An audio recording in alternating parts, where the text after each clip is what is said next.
جيتوا حالهم علمكم زان علمكم قدامكم ناظرين لوصولكم وبيضان وجيه.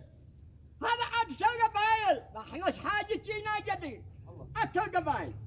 لكن الغوى يا جماعة هي طاولة، يشيل طاولة مش غوى. لا ما يستوي واحد الدفن هو غوى. والناس يقول لصاحبه وابنه واخو لا يتحلالش، يقول عندك طلعنا على الديثار واجي وعهاوضه ونطعنا وضوي ونقلق عن الدولة. هذا كلام فارغ. كده احنا في دولة امان وايمان ما عبت فيها ولا مناس. يا مرحبا بكم، وصلتوا اوصل الناس ما توصلها القبائل، وحيا بكم. ومن هنا لا عاطه الله بنقول لكم من هنيه لنا ولكم من هنا لا عاطه الله.